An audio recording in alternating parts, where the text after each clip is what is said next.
The nightmare started in the summer of 2013, when Kayla Mueller and her boyfriend were forced off the road and kidnapped by the Islamic State.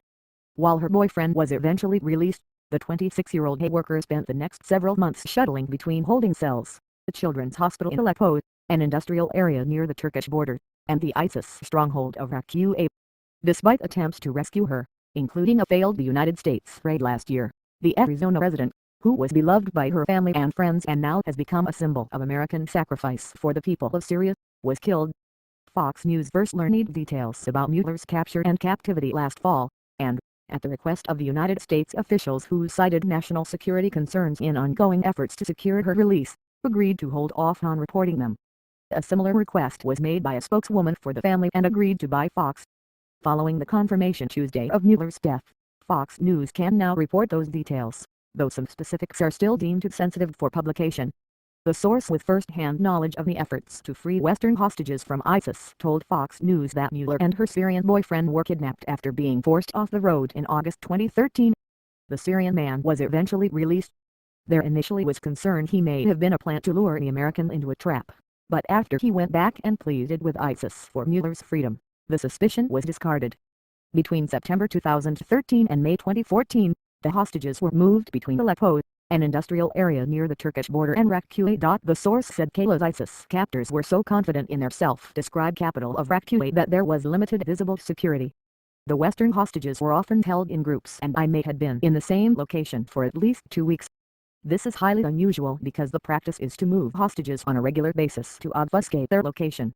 In Raqqa itself, the male and female hostages were held in close proximity, but separated by sex.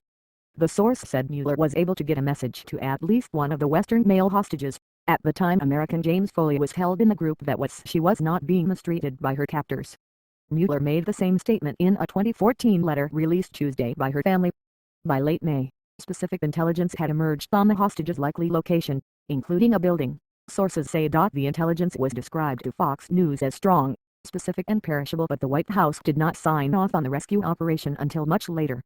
The mission was launched over the July 4th weekend. In an interview with Buzz Iron on Tuesday, President Obama also confirmed that Mueller was among the hostages that the United States tried to rescue in what ultimately was a failed raid that summer. He objected to the notion that the United States may not have done all it could to rescue her. Fox News asked the White House in November about the May timeline, and the apparent gap between the strong intelligence and the White House sign-off. Spokeswoman Bernadette Meehan said at the time, U.S. forces conducted this operation as soon as the president and his national security team were confident the mission could be carried out successfully and consistent with our policies for undertaking such operations. Contacted Tuesday, Meehan said the White House position had not changed. The May timeline nevertheless conflicts with administration claims that the White House signed off on the operation as soon as the intelligence allowed. The intelligence is never bulletproof, the former military official said. When the rescue team finally did go, the general view was that the intelligence was drying up. These guys were ready to go, on a lower threshold for the intelligence than the White House. We want the American people to know we are there for them, and ready to go 24 hours a day.